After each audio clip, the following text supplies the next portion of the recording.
बुद्धं शरणं गच्छामि धम्मं शरणं गच्छामि संघं शरणं गच्छामि बुद्धं शरणं गच्छामि धम्मं शरणं गच्छामि संघं शरणं गच्छामि बुद्धं शरणं गच्छामि बुद्धं शरणं गच्छामि धम्मं शरणं।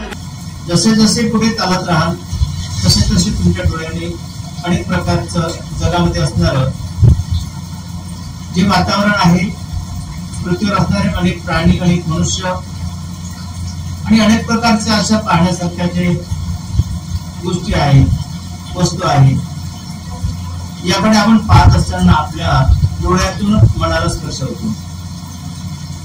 डोळ्यातून मनाला स्पर्श झाला की मन मनाला उत्तेजित करतोय आणि त्या गोष्टीबद्दल तुम्हाला आकर्षण वाढवण्याचा प्रयत्न करतो. आता त्या गोष्टीबद्दल मनामध्ये वाढवण्याचा प्रयत्न जास्त झाला तर आपल्या शरीरावर अविचारी मनाचा प्रभाव जास्त होतो आणि सविचाराचा परिणाम कमी झाल्यामुळे आपल्या हातून कळत नकळत ते कार्य झाल्याशिवाय राहत. मग या जगातील मनुष्य असो का मनुष्य असो, ज्या ज्या माणसाने चांगल्या गोष्टीवर विजय मिळवण्याचा प्रयत्न केला तेवढीच ते दुःखद गोष्ट आहे. कारण शरीराला आपल्याला ते नको ती गोष्ट, त्यामुळे शरीराला सांगणे, मनाला सांगणे, डोळ्याला सांगणे, कानाला सांगणे आणि शरीराची कोणती हालचाल न करता स्तब्ध राहणे आणि मग पुन्हा शरीराला दुःख होतो आणि एक मन म्हणतो की आणि काय होतो. त्यामुळे अनेक प्रकारच्या विज्ञानांना पुढे जाऊन प्रत्येकदा आपल्या शरीरावर त्या गोष्टीचा परिणाम होतो आणि जर त्या परिणामामुळे शरीराला जाळण्यामध्ये, शरीरातील ते गोष्ट कमी करण्यासाठी जर तुम्ही प्रयत्नशील झाले, तुमच्या शरीरामध्ये एक अंश भाग हा शरीरातील चांगल्या गोष्टीकडे वळतो. आता एवढं करण्यासाठी एवढं कार्य आपल्या शरीराला करावं लागतं, ते कोणालाही दिसत नाही. म्हणून भगवंत म्हणतात की प्रत्येक माणसाचा जन्म निश्चित आहे आणि त्याचं मरण निश्चित आहे. आपला या जगामध्ये जन्म झाला, आपल्यासारखं दुर्लभ कोणी नाही. सर्वात सत्य गोष्ट भगवंताची, आपल्यासारखं दुर्लभ कोणी नाही. पण प्रत्येक माणसाला असं वाटतं की मी दुर्लभ आहे, मी पवित्र आहे, माझा जन्म कशासाठी झाला यावर कधीतरी कुठेतरी चिंतन करतो. प्रत्येक माणसाने स्वतःच्या जीवनावर चिंतन करण्याची गरज आहे. जोपर्यंत तो स्वतःवर चिंतन करणार नाही तोपर्यंत त्याला धम्म मार्ग, आर्याष्टांगिक मार्ग, अनेक प्रकारचे बुद्धाने सांगितलेले होते ना, त्यावर कुठल्या प्रकारचं तो ध्यान करेल. कारण त्याला जन्मच कशासाठी झाला जर हे कळलं नाही तर त्याच्या शरीरामध्ये चांगली गोष्ट कधी प्रवेश करू शकत नाही. म्हणून बुद्ध म्हणतात की सर्वात पहिले तुमचा जन्म दुर्मिळ आहे. आता पुन्हा तुमचा जन्म होणे कठीण आहे आणि तुमचं मरणही निश्चित आहे. मग आपल्याला या दोन भागाचं जे अंतर आहे, जन्मापासून तर मृत्यूपर्यंत, हे आपल्याला काढावं लागेल. या मृत्यूपर्यंत आपल्या हातून कुठेतरी सत्कर्म व्हावं, त्याला स्वर्ग म्हणतात. म्हणजे बुद्धाने सुंदर अशी व्याख्या स्वर्गाची सांगितली. सुंदर व्याख्या स्वर्गाची सांगत असताना भगवंत म्हणतात की या जगामध्ये जगत असताना जगामध्ये कोणीही वाईट नाही. या जगामध्ये तुम्ही कसं जगता यावर अवलंबून आहे. मग प्रत्येकच माणसाला झालेला गर्व, त्याच्या परिवाराचा गर्व, त्याच्या नोकरीचा गर्व, जे काय असेल नसेल त्या सर्वाचा गर्व घेऊन तो जीवन जगतो. आता गर्व घेऊन चालणारा मनुष्य धर्म सहन करू शकतो का? बाबासाहेब म्हणतात की मी माझ्या जीवनाचा अर्धा जो जीवनाचा काळ आहे तो शिकला सवरल्या लोकांसाठी. ज्या ज्या शहरामध्ये मी जात होतो त्या त्या ठिकाणी शिकले सवरले लोकांना मी मदत करायचा, त्यांच्यासोबत व्यवहार प्रवचन करायचा, त्यांना मार्ग सांगायचा आणि काही लोकांना मी शिक्षण घेण्यासाठी मदतही केली आणि त्यांना बाहेर देशामध्ये शिक्षण घ्यावं ही माझी अंतिम इच्छा आहे. प्रत्येक माणसाने शिक्षण घेतलं त्याला त्याच्या मानाचा सन्मानाचा गर्व झाला. आणि त्याने त्या शिक्षणामधून त्याला झालेला लाभ, त्याला मिळालेली पदवी, त्याला मिळालेली डिग्री, या सर्वांचं त्याला गर्व झालं आणि मग तो स्वतःच्या साठी काम करू लागला. मग आता इथे असणारा, दरिद्र्यामध्ये असणारा भाग, गरीब असणारे जे लोक आहेत, अज्ञान जे आहे, अज्ञानाला प्रकाशाकडे न्यावं लागेल. ही सर्व जबाबदारी शिकल्या सवरल्या लोकांकडे आहे, म्हणजे समजदार लोकांकडे. मग आता इथे समजदार लोक कोण आहेत? ज्या ज्या लोकांनी धर्मश्रवण केला, ज्या ज्या लोकांनी भगवंतांनी सांगितलेला उपदेश ग्रहण केला, आपल्या शरीरामध्ये वागण्यामध्ये बदल केला आणि आपण बदलू. ज्या ज्या वेळेस आपण बदलू त्यावेळेस लोकांचा पाण्याचा दृष्टिकोन आपल्याकडे वेगळा होईल. कदाचित तुम्हाला त्याची अडचण पण होऊ शकतो, कारण चांगलं काम करत असताना अनेक अडचणी येणार. अशा प्रकारे भगवंतांनी सांगितलंय की तुम्हाला जर सुगतीकडे जायचं असेल तर सुगतीकडे जाण्यासाठी सर्वात पहिले तुमच्या सम्यक दृष्टी म्हणजे तुमच्या डोळ्यावर तुम्हाला संयम ठेवावं लागेल. म्हणजे आपण सर्व जर कशाने पाहतो? डोळ्याने पाहतो.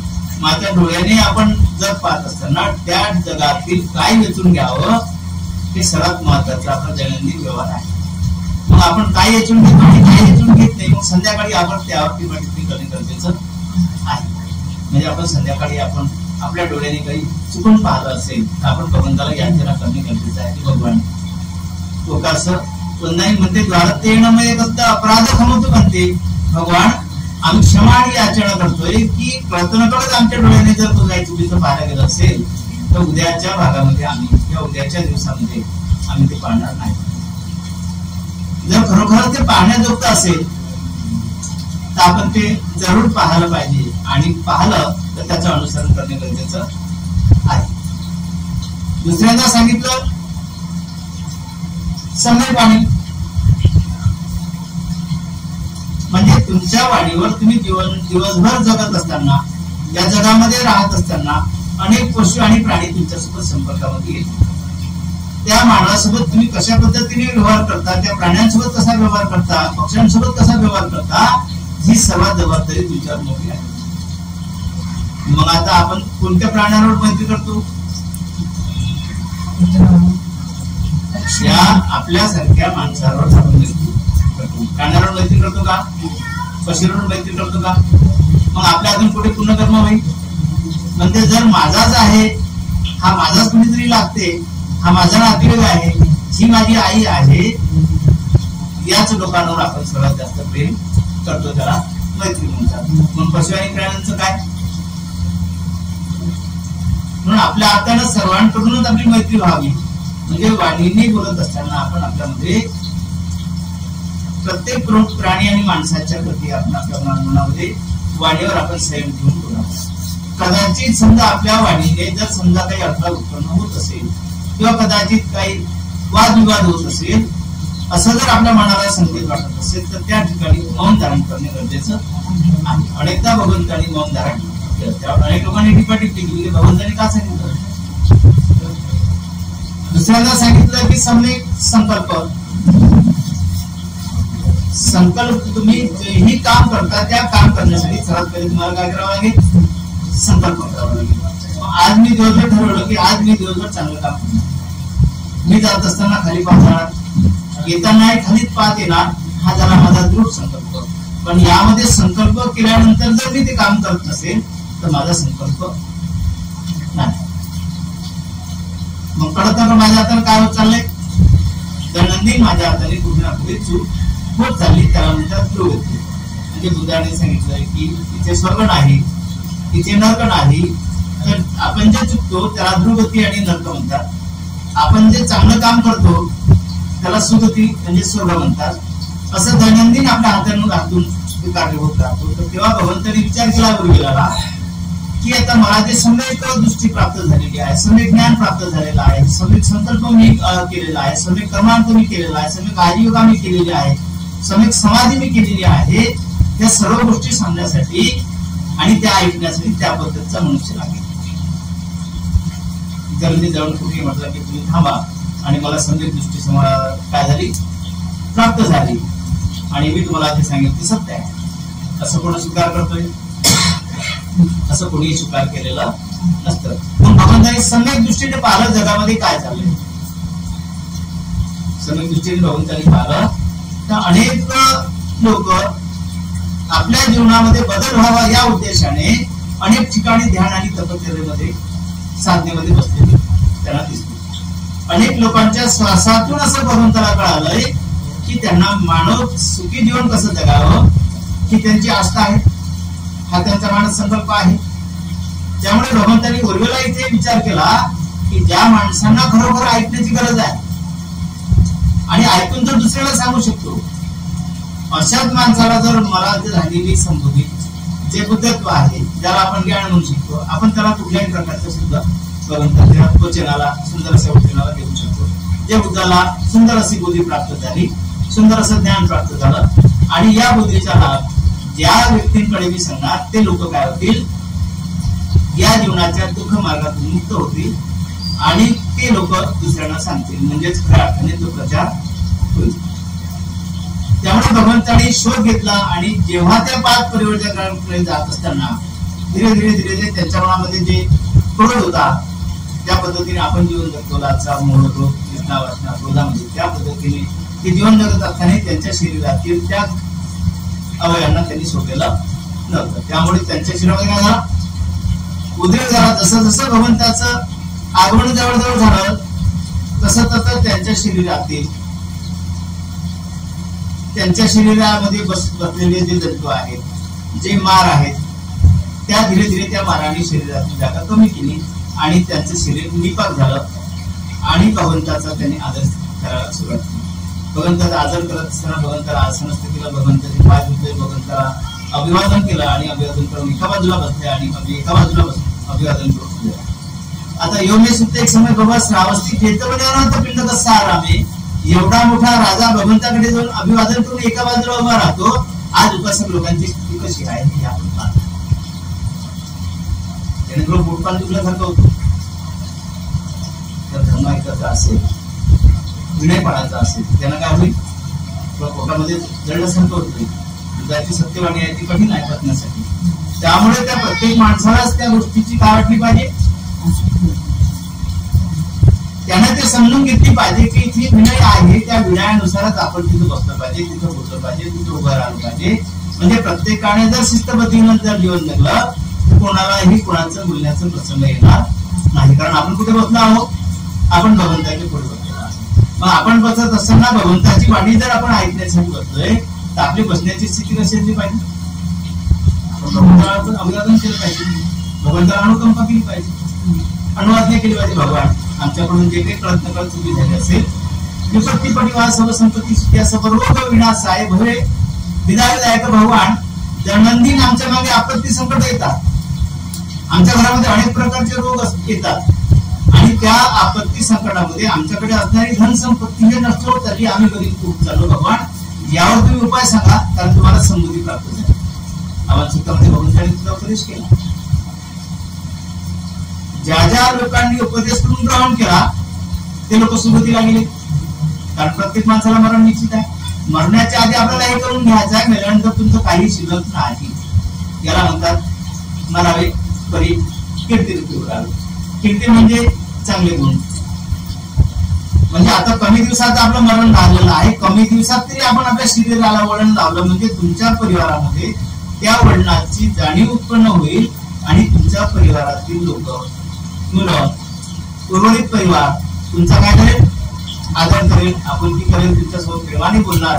आणि ज्या वेळेस कदाचित तुम्हाला मरण आलं, मेल्यानंतरही तुमचा पुण्यस्मरण दिवस करण्यात येईल आणि त्याची आठवण म्हणून वारंवार तुमचं कौतुक केला जाईल. म्हणजे मेल्यानंतरही माणसाचं कौतुक केलं जाईल. त्याच्यामुळे की तो जीवन जगत असताना शिस्तबद्ध पद्धतीने जीवन जगत, याला काही पैसे लागत नाही, याला काही कुठे शिबिराला जावं लागत नाही. आपल्याला सांगितलेल्या उपदेशाचं पालन करण्यासाठी आपणच आपल्या जीवनाचे शिल्पकार आहोत, आपणच आपल्या जीवनाचे मालक आहोत. आपल्याला कसं बदलायचं, कसं नाही बदलायचं, काय करायचं आणि काय नाही करायचं याचं मालक कोण आहे, प्रत्येक मनुष्य आहे. म्हणून प्रत्येक माणसानेच ते स्वीकारलं पाहिजे. म्हणजे खऱ्या खऱ्या अर्थाने आपण भगवंताचे काय आहोत, छोटेसे पाईप आहोत. आपण भगवंताची पाईप होऊ शकत नाही, पण कमीत कमी दायक होऊ शकतो, ऐकू शकतो, ऐकून एकामेकाला दुसरं सांगू शकतो. आणि नाही जरी नाही झालं, आपणच आपल्याला बदलू शकलो तरी या जीवनामध्ये भरपूर झालं. अशा प्रकारे भगवंतांनी संकल्प केला की हे माझं एवढं जे सत्यवचन आहे ते कोणाला सांगावं. आणि सांगत असताना त्यांची इच्छा झाली, त्यांचा संकल्प झाला, त्यांच्या मनामध्ये जिज्ञासा उत्पन्न झाली की भगवान, आम्ही ज्या शोधासाठी बसलेलो होतो, ज्या मार्गात शोधण्यासाठी बसलेलो होतो, तो मार्ग आमचा आतापर्यंत काय झाला, आमचा जो वेळ होता तो व्यर्थ गेला. भगवान तुम्हाला सम्यक ज्ञान सम्यक बुद्धी प्राप्त झालेली आहे भगवान, जेणेकरून आमच्या जीवनामध्ये कल्याण व्हावं यासाठी उपदेश करावा. त्या पाचही पंचवर्गीय उपासकांनी भगवंताला काय केली, अनुकंपा केली, विनंती केली. आणि त्या विनंतीला मान देऊन भगवंतांनी माणसाचं खरं जीवन म्हणजे काय आणि जीवन जगण्याची कला माणसातच आहे, ते कशी आपल्याला बाहेर काढता येईल आणि त्यावर कोणता उपाय आहे हे भगवंतांनी त्या आर्य सत्यामध्ये सांगितलं. त्या पाचही परिवर्तकाने मनातील सर्व लवलेश मान सन्मान हे सर्व बाजूला ठेवून, राग द्वेष लोभ तृष्णा हे सर्व बाजूला ठेवून आपल्या शरीराची बसण्याची स्थिती शांतपणे ठेवून भगवंताला पूर्ण अभिवादन करून शांतपणे डोळे मिटून भगवंताला उपदेश करण्याची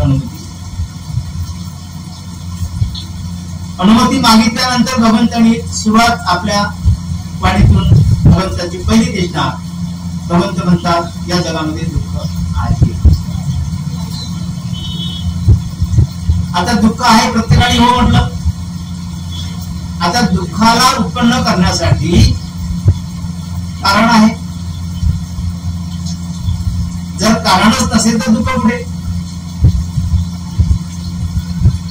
त्या कारणाला आपण कमी करता येते, वाढवता येते आणि नाहीच पण करता येते. म्हणजे आपण दुःख कमी करू शकतो, दुःखाला वाढवू शकतो, दुःख एकदम नाहीसं करू शकतो आणि नष्टही करू शकतो. हे सर्व गोष्टी आपल्या शरीरामध्ये दडपलेल्या आहेत. फक्त त्याला काय पाहिजे, त्याला दैनंदिन त्या झाडाला पाणी घालणार कोणतरी पाहिजे. आणि जर खऱ्या अर्थाने त्या रोट्याला वेळेवर जर समजा मार्गदर्शन झालं किंवा वेळेवर जर त्याला पाणी मिळालं तर ते हिरवगार वाढता वाढता वाढता वाढता त्याची वाढण्याची काय क्षमता वाढेल आणि त्याची सावधी लोकांना मिळाल्याशिवाय राहणार नाही. अशा प्रकारे भगवंतांनी चार आर्य सत्याचा उपदेश त्यांना केला. उपदेश करत असताना त्यांचा उपदेश ऐकून त्या नगरातील यश नावाचा राजा हा नगराच्या त्याच्या राजवाड्यामध्ये फिरत असताना संपूर्ण त्याच्या जीवनाचा कालावधी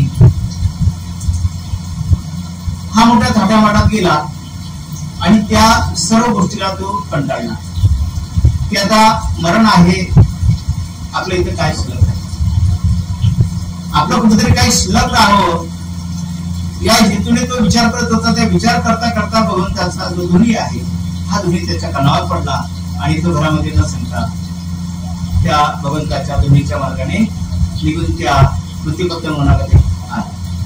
येत असताना भगवंताची देशना सुरू होती आणि तो एका बाजूला बसला आणि त्यांनी ती ध्वनी ऐकली. त्या ध्वनीतून त्याचं परिवर्तन झालं आणि भगवंताला अनुकंपा करतो की भगवान, आज माझ्या घरात जीवनात मला जी संपत्ती पाहिजे होती ती संपत्ती तुमच्या वाणीतून मला मिळाली. खरोखर आज मी धन्य झालोय, पवित्र झालोय आणि माझे जे विरोधी जीवनाची वेळ आहे, माझा जो राहिलेला वेळ आहे हा खऱ्या अर्थाने मी आनंदाने कमी करेल. आज आपल्याला आनंद कशामध्ये आहे? आज आपल्याला आनंद आपल्या घरामध्ये आहे. माझा मुलगा नोकरीवर लागला पाहिजे, माझी सून नोकरीवर लागली पाहिजे, मला कुठेतरी रोजगार मिळाला पाहिजे, माझं कुठेतरी मोठं घर झालं पाहिजे. मग अशी कोणाला चिंता आहे की धर्म वाढला पाहिजे? असं कोणी चिंतन करतोय का? धर्म वाढला पाहिजे, धर्म ऐकला पाहिजे, आपल्यामध्ये बसण्याचं बॅलन्स असलं पाहिजे, उठण्याचं बॅलन्स असलं पाहिजे, अनुग्रह करता आलं पाहिजे, विनंती करता आली पाहिजे, भगवंताच्या पुढे नतमस्तक झालं पाहिजे. याचं का वाटत नाही आपल्याला? म्हणजे तुमच्यामध्ये काय आहे की तुम्ही भगवंतापुढेही वागत नाही. म्हणजेच तुमच्या शरीरामध्ये महाराजांनी काय केलेलं आहे? मोठं घर केलेलं आहे. त्यामुळे तुमच्या वागण्याची ही कला आहे ती तुमच्या समर्पित होऊ शकत नाही. तुम्ही धीरे धीरे मूलभूतीच्या मार्गाने जाऊ शकता. जो माणूस वागण्याची स्थिती त्याच्यामध्ये आहे, ऐकण्याची स्थिती त्याच्यामध्ये आहे, बसण्याची स्थिती त्याच्यामध्ये आहे, शिलाचरण करण्याची स्थिती त्याच्यामध्ये आहे, खऱ्या अर्थाने तो माणूस धर्मश्रवण करू शकतो. आजच्या स्थितीमध्ये जर पाहिलं तर प्रत्येक ठिकाणी जर आपण पाहिलं आपले आंदोलन आहेत, कोण्या पद्धतीने होतात. बिहारामध्ये वंदना आहे ते कोण्या स्वरात होते ते बघा. म्हणजे अनेक ठिकाणी आपण जे मोठमोठे उत्सव केला जात आहे त्या उत्सवाची ते ज्या पद्धतीने जे विनयानुसार व्हायला पाहिजे तसे होतात की त्यापेक्षा बाजूला होतात आणि त्याच्यामध्ये सर्व शिकलं सवरलेला भाग आहे. म्हणून बाबासाहेब लिहिता लिहिता शेवट आग्र्याला उदाहरण त्यांचा धर्मग्रंथ लिहिता बाबासाहेबांना त्या गोष्टीचा खंत होतो आणि बाबासाहेब म्हणतात म्हणजे पढे लिखे लोकांनी धोका दिला. म्हणजे बाबासाहेबांना पढे लिखे म्हणजे शिकल्या सवरल्या लोकांना असं म्हणायचं होतं की मी माझा जो भरपूर वेळ आहे हा जर माझ्या खेड्या विभागातील भागातल्या लोकांना जर दिला असता तर खऱ्या अर्थाने त्या लोकांना ऐकण्याची जिज्ञासा आहे, बसण्या उठण्याची जिज्ञासा आहे. ते लोक 2 दिवस काम पाडू शकतात, 1 दिवस उपाशी राहू शकतात. अशा प्रकारची कला त्या खेड्यातील भागातील लोकांना आहे. त्यांना कधी घेतलं नाही, त्यांच्याकडे मला जायला वेळ मिळाला नाही. त्यामुळे मी माझ्या शहरातील सगळ्या सवरल्या लोकांना वारंवार सांगत राहिलो. त्यांनी त्यांची प्रगती केली, खेड्यापाड्यातील लोकांची प्रगती कशी व्हावी यावर बाबासाहेब लक्ष देऊन म्हणतात की हे त्या शिकल्या सवरल्या लोकांचं काम आहे की त्यांचा जो कमाईचा हिस्सा आहे त्यांनी त्या खेड्यातील जे अज्ञान लोक आहेत जे शिक्षणापासून वंचित आहेत, कोणी गरीब असेल कोणी दरिद्र्यामध्ये असेल, त्या लोकांनी त्या लोकांसाठी तो खर्च करावा.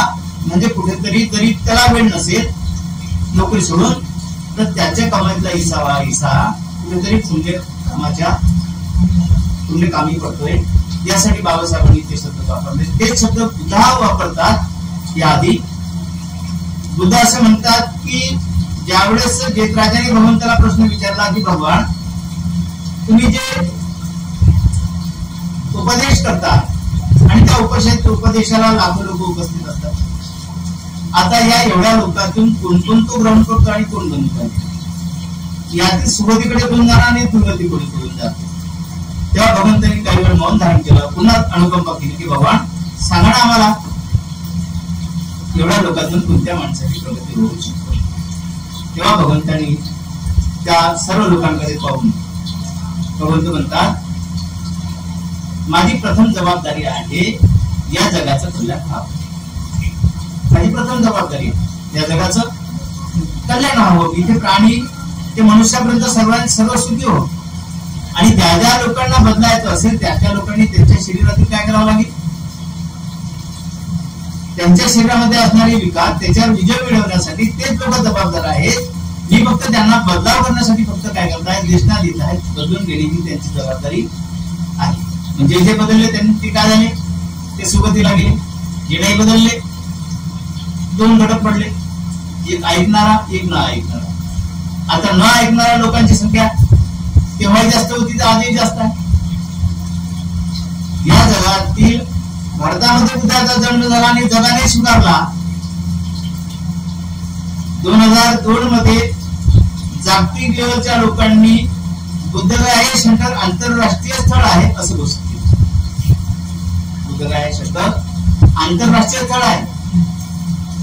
त्यामुळे परराष्ट्रातील लोक केव्हाही त्या बुद्ध टेम्पल मध्ये अभिवादनाने याचना करण्यासाठी केव्हाही येऊ शकतात. माझा भारतामध्ये बुद्धाचा जन्म झाला, बाबासाहेबांचा इथे जन्म झाला, संत प्रभूजी महाराज संत ज्ञानेश्वर महाराज अनेक लोकांनी आपापल्या अभंगातून आपल्या कवितेतून अनेक लोकांना उपदेश कशा पद्धतीने होईल, माणसामध्ये परिवर्तन कसं होईल. संत गाडगे महाराजांचा इथे जन्म होऊन संत गाडगे महाराजांनी प्रत्येक घरापुढे जाऊन साफसफाई करून आपल्या प्रवचनातून लोकांमध्ये कसा बदल होईल हा उपदेश केला. आणि मग त्यातील काही लोक निर्माण का झाले. संत गाडगे महाराजांसाठी काही लोक तयार व्हायला पाहिजे. आम्ही बुद्धाचे प्रचारक आहोत, बुद्धाच्या एका भागाचे प्रचारक म्हणून आमच्या पद्धतीने आम्ही प्रचार करत असताना तुम्ही शिकलं सवरले लोक तुम्ही कुठून आले, काय करता, तुमचं नाव सांगा, गाव सांगा, काय बांधून राहिले, काय नाही बनून राहिलं. बुद्ध म्हणतात की प्रत्येक माणसाने पहिले बदललं पाहिजे. मी तुम्हाला विचारण्याच्या आधी मी त्या गोष्टीमध्ये सक्षम असलं पाहिजे. मी जर त्या गोष्टीमध्ये सक्षम असेल आणि मी दानामध्ये पारंगत असेल तर तुम्ही मला विचारू शकता. नागसेनाने विचारले प्रश्न. मिलिंद राजा अनेक लोकांना प्रश्न विचारायचा, अनेक भिक्खूंना प्रश्न विचारायचा. त्याच्या प्रश्नाने अनेक भिक्खू ते गाव सोडून जायचे. कारण पहिल्यांदा अभ्यास कोणाला करावा लागला? पहिल्यांदा अभ्यास मिलिंद राजाला करावा लागला धर्माचा. आणि त्या अभ्यासामध्ये पारंगत झाल्यानंतर आमच्यासारखे जे काही भिक्षू झाले असतील किंवा काही उपासक झाले असतील त्यांच्या चर्चेला कोणीही कुठलेलं नाही. नागसेन नावाचा 7 वर्षाचा भिक्षू नागसेन आणि मिलिंद या प्रश्नाच्या उत्तरामध्ये त्यांनी प्रश्नाचे उत्तर केले. या जगामध्ये किती प्राणी असतात, प्राण्यांचे डोळे कसे असतात, पाय कसे असतात, म्हणजे 7 वर्षाचा नागसेन हा त्या मिलिंद राजाच्या प्रश्नाचे उत्तर देतो. आणि मिलिंद राजा शेवटी म्हणतोय की माझी हेच एक अंतिम इच्छा होती की जगामध्ये कोणी निर्माण व्हावं. चर्चेचा सार कसा निघाला?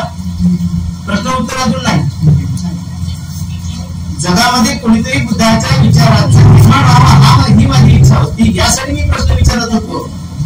आज मला आनंद आणि गर्व वाटतोय की ज्या ज्या वेळेस मी प्रश्न विचारत होतो, ज्या ज्या वेळेस मी दान करत होतो, ज्या ज्या वेळेस मी भोजन दान देत होतो, ते भोजन घेण्याची माझी प्रक्रिया हेच होती की कोणीतरी निर्माण व्हावं. आज मला गर्व आहे. आज मी पुन्हा धर्ममार्गाने जाणार. भगवंताला महापरिनिर्वाणाची वेळेस विचारण्यात आले की भगवान तुम्ही सांगताय की माझं महापरिनिर्वाण, आता तुमचं महापरिनिर्वाण तुम्हाला समजत आहे, दिसत आहे. भगवान उद्या आमच्या भविष्यात आमचं काय होणार? भगवंत म्हणतात 40 वर्षाच्या कालावधीमध्ये मी हे सांगत राहिलो. 40 वर्षामध्ये तुम्ही काय केलं? 40 वर्ष मी लोक कल्याण व्हावं, बहुजन हित आहे आणि बहुजन सुख आहे. मी यावर उपदेश करत राहिलो. त्यातील काही लोकांनी घेतलं असेल, काय नाही घेतलं असेल ते मला माहिती नाही. पण माझी वेळ संपलेली आहे. आता मी या लोकांना सांगू शकत नाही, कारण माझं शरीर काय झालेलं आहे? जीर्ण झालं. आता माझं मरण जवळ आलेलं आहे. मी मरण्याच्या नंतर ज्या ज्या लोकांनी ऐकलं असेल ते लोक कार्य करतील. ज्या लोकांनी फक्त ऐकलं आणि या कारणाने ऐकलं आणि त्या कारणाने सोडलं ते काय होईल? ते दुर्गतीकडे जातील. त्यामुळे धीरे धीरे धीरे धीरे काय होत गेलं? भगवंताच्या महापरिनिर्वाणानंतर मोठा वाद झाला. 7व्या भगवंताचं पार्थिव शरीर एका ठिकाणी ठेवावं लागलं. त्यानंतर अस्थिसाठी वाद झाला.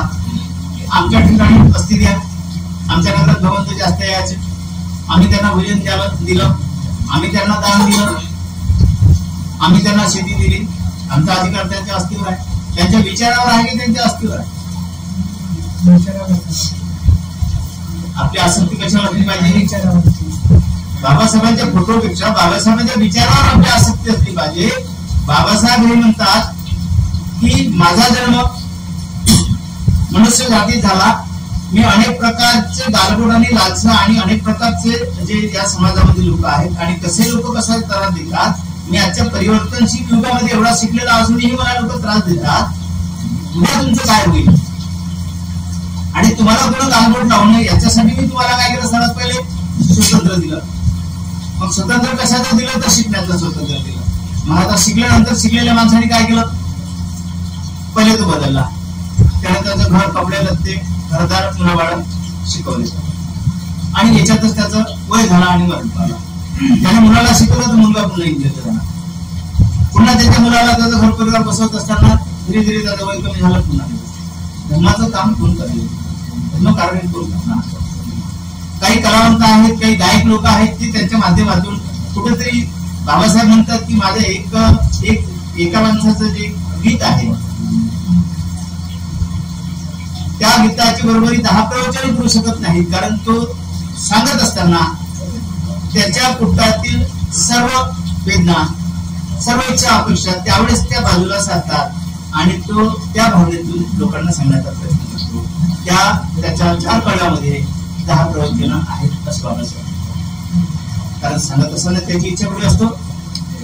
त्याची इच्छा लोकांना सांगण्याची असतो आणि तो त्या वेदनारहित भावना जे लोकांना मांडतो, तर लोक काय करतात, ते ऐकून टाळ्यांनी त्याचं स्वागत करतात आणि पुन्हा दुसऱ्याने म्हटलं की विसरतात. म्हणून बाबासाहेबांनी जे स्वतंत्र दिलं आपल्याला या जगामध्ये, आधी बुद्धाने स्वतंत्र दिलं. बुद्धाचं सर्व कार्य बाबासाहेबांनी जसेच तसं तुम्हाला दिलं. कारण बोधिसत्व आणि बुद्ध या जगामध्ये जन्म घेऊ शकत नाही. या भारत देश हा एवढा पवित्र देश आहे की या भारत देशात आपला जन्म झाला. आज आपण या भारत भूमीच्या मातीवर जे चालतोय, तर आपल्यासारखं पवित्र या जगामध्ये कोणी नाही. या पवित्र मातीचं दर्शन घेण्यासाठी इतर देशातील लोक फक्त या मातीचं दर्शन घेण्यासाठी घेतात. आपण तर दैनंदिन इथे राहतो. दैनंदिन राहत असं नाही तर संघर्ष आहे. या मातीवर संघर्ष असायला पाहिजे, या मातीवर संघर्ष नसायला पाहिजे. कारण ही माती कशी आहे, पवित्र आहे. कारण इथे बुद्धाचा जन्म झाला, बोधिसत्वाचा जन्म झाला, अनेक संतांचा जन्म झाला. या भारताच्या भूमीसारखं कुठल्याही महापुरुषांचा जन्म या पृथ्वीवर झालेला, जगामध्ये कुठे झालेला नाही. एवढी ही पवित्र भूमी आहे. आणि या पवित्र भूमीला त्यावेळेस सोन्याचा धूर निघतोय. कारण सोन्याचा धूर म्हणजे इथे विद्वानांची धरती आहे. ज्या वेळेसही बाबासाहेब तिथे जात असताना अनेक लोक बाबासाहेबांना पाहण्यासाठी लोक राहायचे. म्हणजे तिथला राजा बाबासाहेबांचं स्वागत करायचं. बाबासाहेब कोलंबिया विद्यापीठामध्ये शिकायला पहिल्यांदा गेले असताना त्यांचा 8 वर्षाचा अभ्यास कमी दिवसामध्ये पूर्ण केला. त्यावेळेस पूर्ण जगातील पहिला विद्यार्थी डॉक्टर बाबासाहेब आंबेडकर, की त्यांनी 8 वर्षाचा अभ्यास 3.5-4 वर्षामध्ये पूर्ण केला. सोन्याचा पुतळा बाबासाहेबांचा त्या विद्यापीठामध्ये बसवला. जगामध्ये बाबासाहेबांचे सोन्याचे पुतळे बसवले. आणि इथं आपण पुतळे तर बसवायचं सोडा, पण पुतळेही आपण अतिक्रम मध्ये बसवले. शिकले सवरले लोक तिथे अतिक्रम करतात. आम्ही तर करतोच. एखादा असं विचारू शकतो, मग तुम्ही तर अतिक्रम केलं. मग प्रत्येक शिकल्या सवरल्या माणसाने काय केलं, त्याचं घर अतिक्रम मध्ये आहे का? आज जर बुद्धाचं विहार जर अतिक्रम मध्ये असतं तर याच्या आधीच किती दिवस काढला गेला. स्वतःच्या मालकीची जागा असल्यामुळे आज ते बुद्धविहार आपल्याला पाहायला मिळत आहे. डॉक्टर बाबासाहेब आंबेडकरांनी जेवढेही महाविद्यालय बांधले असतील ते सरकारच्याकडून जमीन विकत घेतली आणि त्या जमिनीमध्ये तुमचे मुलं बाळ शिकावे, मोठे व्हावे, डॉक्टर व्हावे, इंजिनियर व्हावे, बॅरिस्टर व्हावे, आर्किटेक्चर व्हावे, एवढं करण्यासाठी बाबासाहेबांनी स्वतः जमिनी विकत घेऊन तिथे महाविद्यालय बांधले. म्हणून आज जसे तसे तुमचे मुलं तिथे शिकायला जातात. आणि आपण पंचशीलचा झेंडा कुठे लावतोय? ज्या ठिकाणी अडचण आहे, ज्या ठिकाणी बसता येत नाही, जिथे इतर समूह आहे, जिथे वाद होईल, त्या ठिकाणी आपण सर्वात जास्त हे काम करतो. त्यामुळे हे धर्माला साजेसे काम नाही. बुद्धाचे विचार, त्या झेंड्यापेक्षा बुद्धाचे विचार महत्वाचे आहेत. बाबासाहेबांचा फोटो डोक्यावर घेऊन फिरल्यापेक्षा बाबासाहेबांचे विचार माणसाच्या डोक्यामध्ये जर असतील तर इथे क्रांती नाही, इथे शांती उत्पन्न होती. आणि या भारतातील जेवढेही धर्मपंथ असतील ते आपले सर्व भावबंध आहेत. यांना या जगातल्या कोणत्याही माणसाने बुद्धापासून तर बोधिसत्वापर्यंत साधू संतांनी कुठल्याही धर्माचा विरोध केलेला नाही, त्यांच्या विचाराचा विरोध केला. चोर माणसाचा विरोध केली. मग ज्या माणसाने अविचारीपणा केला त्याचा विरोध या महापुरुषांनी केला, मनुष्याचा नाही. म्हणून आपणही मनुष्याचा विचार न करता आपण त्याचा मनुष्याच्या धर्माचा विचार न करता आपण त्याच्या वैचारिक गोष्टीचा विचार केला पाहिजे. आणि खरोखर जर वैचारिक दृष्टीने बरोबर असेल तर तो आपला भाऊ आहे, आपला मित्र आहे असं समजायला हरकत नाही. अशा प्रकारे जे भक्तीचं वातावरण आहे, अशा प्रकारचा जो सुंदर धर्म सांगितला, अष्टांगिक मार्ग भगवंतांनी सांगितला, 4 आर्यसत्य भगवंतांनी सांगितले की तुमच्या आंतरिक जीवनात कधीही दुःख उत्पन्न होऊ शकत नाही. आणि दुःख जर तुम्ही करायला लागले तर तुमच्या हाताने तुमचं दुःख उत्पन्न होतो. तुम्हीच संघर्ष करता, तुम्हीच भांडण करता. आणि भांडणाला कारणीभूत कोण आहे? 2 माणसांमध्ये जर वादावादी होत असेल, एका माणसाने काय केलं पाहिजे? थांबलं पाहिजे. आज कोण थांबायला तयार आहे? प्रत्येक ठिकाणी जर पाहिलं तर 2 माणसांमध्ये संघर्ष खूप चांगला आहे. मग या ठिकाणी बुद्धाने आपल्याला काय सांगितलं? धर्म सांगितला, त्यातून मध्यम मार्ग सांगितला. कदाचित माझ्याकडून कळत चुकलं असेल, तुम्ही क्षमा याचना केली पाहिजे. मी तुम्हाला हात जोडण्याने लहान होऊ शकत नाही. माझ्या क्षमा याचनेने मी लहान होऊ शकत नाही, कारण मी चुकलो ना. मी बुद्धाला दैनंदिन अनुकंप करतोय, याचना करतोय, कारण मी दैनंदिन जीवनामध्ये जे काही चुकत असेल त्याच्यामुळे कंपाऊंड मी रोज केली पाहिजे. आमच्या गुरु पुढे जाऊन पुढे मागतो केलं पाहिजे. गुरुला आपण विनंती केली पाहिजे की गुरु माझ्याकडून ते काही चुकी झाली असेल ते मला काही क्षमा करावी, मला पुन्हा काही बोधी मार्ग सांगावा, त्यातून मी मला बदलण्याचा प्रयत्न करेल. झालेले कमी दिवस मी चांगले दिवस जगण्याचा प्रयत्न करेल. यातच माझं सुख आहे, याच्यातच मला समाधान आहे. हे प्रत्येक माणसानं जर समजलं तर धम्म हा काय होईल, खूप मोठ्या उत्साहाने वाढेल. आणि या भारतातील सर्व लोक आणि या जगातील सर्व लोक आपण एका झाडाखाली म्हणजे एका सावलीखाली येऊन एका झाडाच्या पुढे खाऊ शकतो, प्रेमाने इथं राहू शकतो. आमच्या या उद्देशच असा आहे या तथागत टीव्ही चॅनलचा की मोठ्या कष्टाने आणि छोट्याशा रोपट्यापासून याला म्हणजे वाढलेल्या झाडाला पाणी देऊन याला थोडंफार निरोध करण्यात आलेला आहे. या रोपट्याला खूप मोठं व्हावं, जे रोपट आहे खूप मोठं व्हावं, कारण याच्यामध्ये असणारे जे काम करणारा जो वर्कर आहे हा काम करणारा वर्ग अतिशय गरीब आहे. त्यांच्याकडे धन नाही आणि धन नसल्यामुळे काय होऊ शकतो, अनेक प्रकारची अडचणी होऊ. त्यामुळे आपल्याला या रोपट्याला मोठं करायचं आहे. या सावलीमध्ये जर आपल्याला धर्म गावागावात जर पसरवायचा असेल, विहारामध्ये जर पसरवायचा असेल तर आपल्याला सर्व लोकांनी आपल्या कमाईतला हिस्सा आपल्याला कुठेतरी चांगलं काम होतं याच्यासाठी खर्च करावा लागेल. याच अनुषंगाने आपला धर्म लोकांपर्यंत पोहोचेल. आणि लोकांपर्यंत पोहोचत असताना खेड्यापाड्यातील जो अज्ञान वर्ग आहे त्यांच्यापर्यंत हा धर्म या टीव्हीच्या माध्यमातून तिथे पोहोचू शकतो. त्यामुळे परिसरामध्ये नव्हे तर जिल्ह्यातील पूर्ण महाराष्ट्रामध्ये लोकांना, आपल्या उपासक लोकांना, दानी लोकांना, दायक लोकांना जे काही त्यांना नाव कमी घेतलं ते कमीच पडतो. त्या अशा सुंदर अशा व्यक्तिमत लोकांना मी आजच्या या तथागत टीव्ही चॅनलच्या वतीने मला इथे आमचे टीव्ही चॅनलचे संचालक अरुण वानखडे साहेब यांनी मला एका छोट्याशा बिलकुला या ठिकाणी येऊन माझं मत आणि थोडंफार धर्मप्रवचन द्यावं अशासाठी जे उपस्थिती दर्शवली त्याबद्दल मी या टीव्ही चॅनलचे खूप आभारी आहो.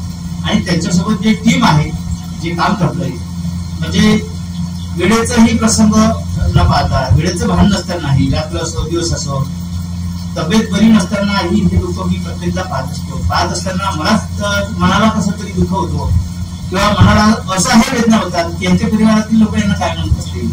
म्हणजे मी माझ्या मनाला प्रश्न विचारतोय की आपल्या घरची एकदा बाई थोडी बाहेर गेली तर आपण 10 वेळा तिला विचारतोय तुमचं काम होतं, कोणतं काम करतोय, मनाला किती पैसे मिळतात.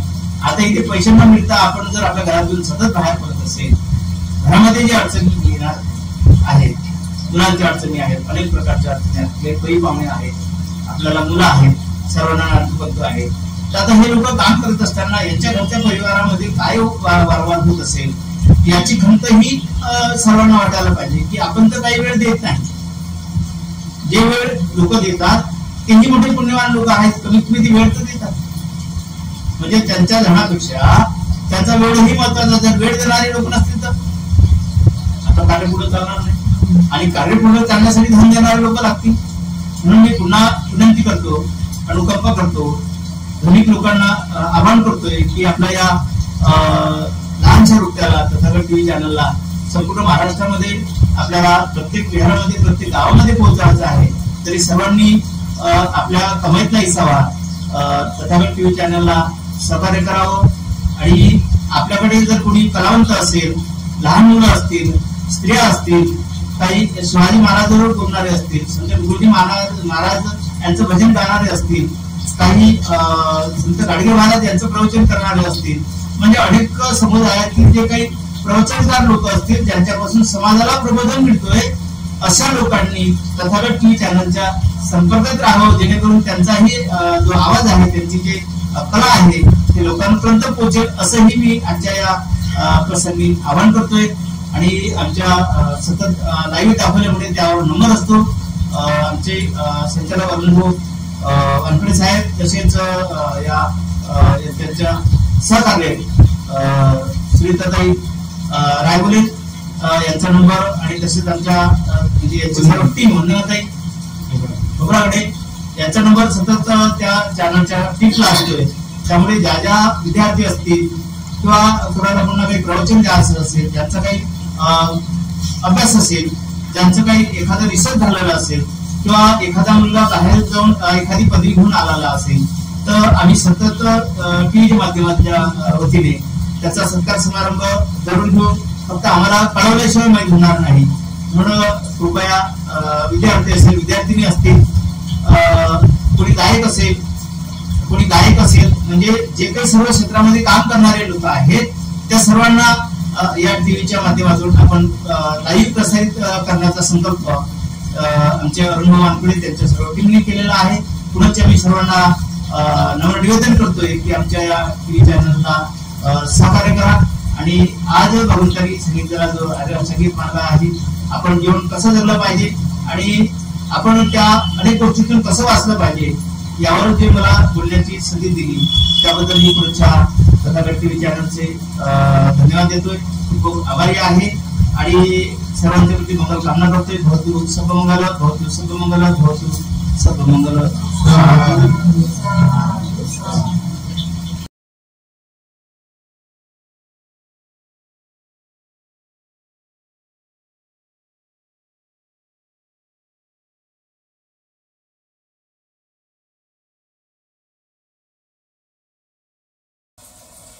नोव्हेंबरला जवान झाली, जानेवारीला नांदाया आली, साऱ्या मिटवल्या कटकटी.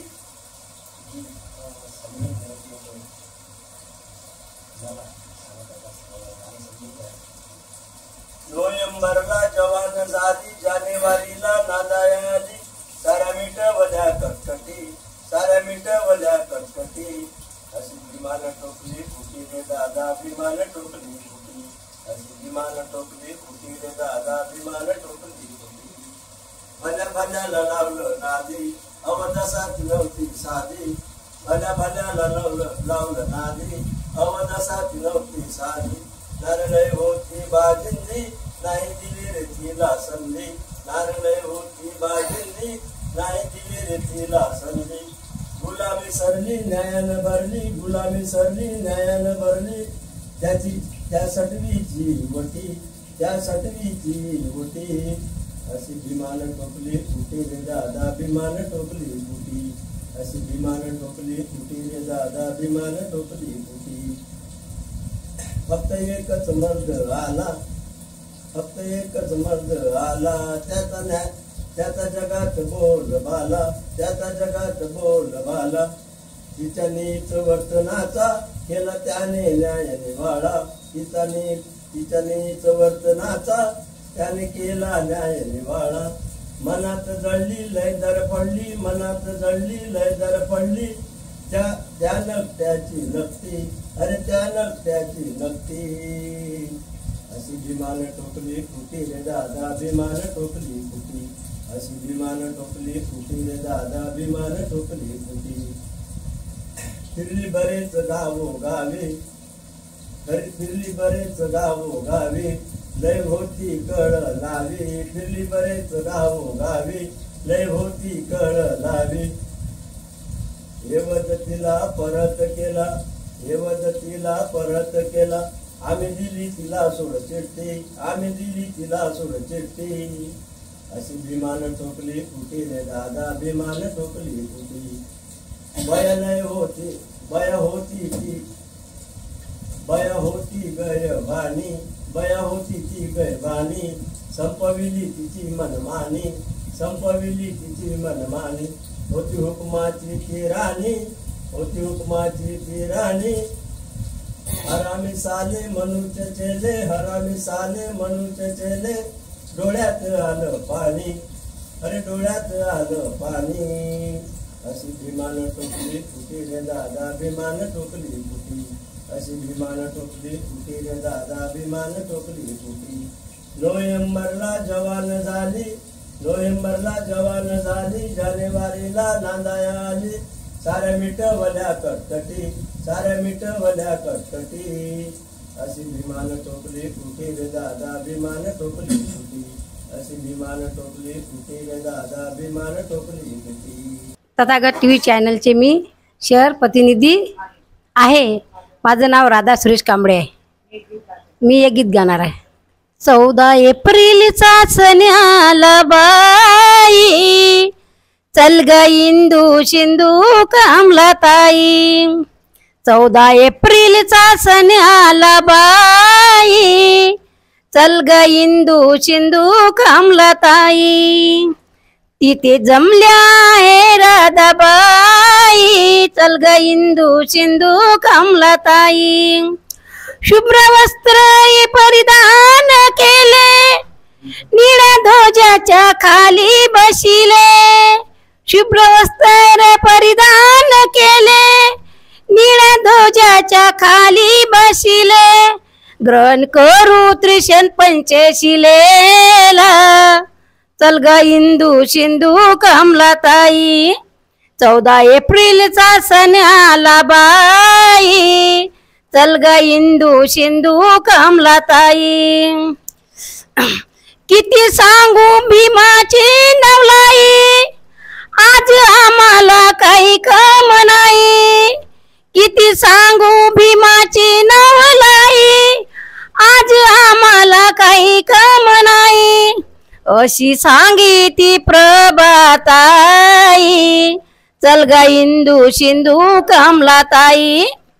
14 एप्रिलचा सण आला बाई, चल ग इंदू सिंधू कमलाताई.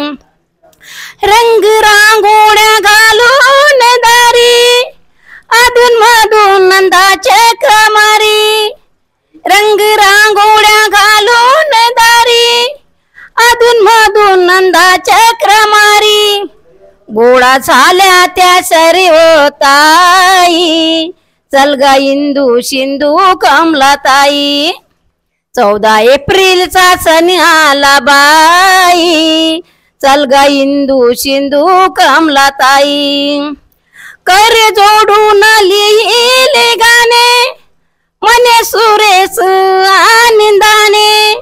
कर जोडून लिहिले गाणे, मने सुरेश आनंदाने. निर्णय झाले ही पाखर बाई, चल ग इंदू सिंधू कमलाताई. 14 एप्रिलचा सण आला बाई, चल ग इंदू सिंधू कमलाताई. जय भीम. आज 25/3/2025ला आपला हा तथागत TV चॅनलचा माध्यम जो आहे, त्या माध्यमातून आपला परिश्रम जे घेतो आपण ते पूर्णपणे जाओ अशी तथागताचरणी मंगलाची कामना करते आणि माझ्या एका 2 ओळीला सुरुवात करते. भीमाईचा भीमा बाळ पाहूया, चला चला महू गावी जाऊया. हो भीमाईचा भीमा बाळ पाहूया, चला चला महू गावी जाऊया. चला चला महू गावी जाऊया, चला चला महू गावी जाऊया. पुण्याई भीमाई पुत्र लाभले, 14वे रत्न पहा जन्मले. महू गावी आपण सारे जाऊया, चला चला महू गावी जाऊया. हो भीमाईचा भीमा बाळ पाहूया, चला चला महू गावी जाऊया. चला चला महू गावी जाऊया, चला चला महू गावी जाऊया. लाडला रामजीचा लाल गा, गुलाबाचे फूल जैसे गाल गा. लाडला रामजीचा लाल गा, गुलाबाचे फूल जैसे गाल गा. निरखुनी बाळाचे नाव ठेवूया, चला चला महू गावी जाऊया. हो भीमाईचा भीमा बाळ पाहूया, चला चला महू गावी जाऊया. चला चला महू गावी जाऊया. नवा नवा चंदनाचा पाडणा, सजवा फुलांनी त्याचा झुलना. नवा नवा चंदनाचा पाडणा, सजवा फुलांनी त्याचा झुलना. त्या युग पुरुषाला आपण झोके देऊया, चला चला महू गावी जाऊया.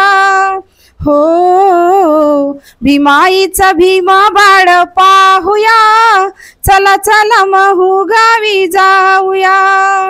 चढवा बाळाला नवा साज, बारशाला आलंय पूनम आज. गीत बारशाचे आपण गाऊया, चला चला महू गावी जाऊया. हो भीमाईचा भीमा बाळ पाहूया, चला चला महू गावी जाऊया. चला चला महू गावी जाऊया, चला चला महू गावी जाऊया. जय भीम. नमो बुद्धाय. खरंच खरं आपल्याला येणाऱ्या जयंतीला आपण बुद्धगया आणि महूला पण जायचंय म्हणून गीतातून खूप सुंदर प्रकारे गीत सादर केलंय. अशा त्या भीमाईचा 14वा रत्नाला मी कोटी कोटी वंदन करते आणि माझ्या गीताला थांबवते. जय भीम. नमो बुद्धाय. कांबळे मॅडम आणि रायबोरे मॅडम यांनी खूप छान गीत गायलेले आहे. धन्यवाद. आणि आज आपण तर भंतेजी संघपाल आपण यांना आज बोलावलं आहे धम्मदेशाबद्दल. त्यांनी खूप छान माहिती दिली धम्म कसं आहे आणि आपण त्याचं कसं आचरण करावं आणि त्या आचरणामुळे माणसामध्ये कसा बदल होतो आणि काय बदल करायला पाहिजे यांनी खूप छान उदाहरणासहित सांगितलं आहे.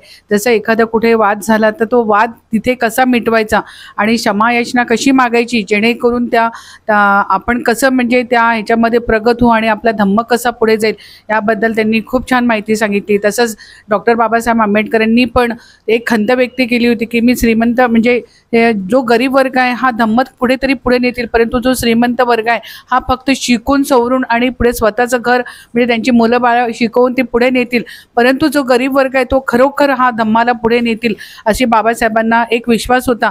पण मला असं म्हणायचं गरिबांनीच का श्रीमंतांनी पण आपण घ्यावं.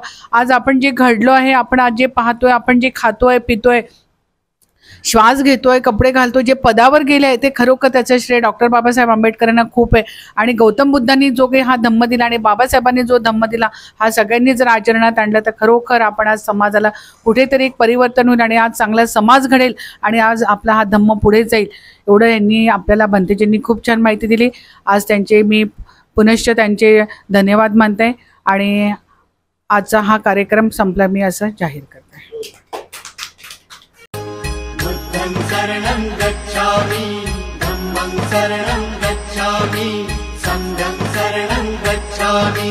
बुद्धं शरणं गच्छामि, धम्मं शरणं गच्छामि, संघं शरणं गच्छामि.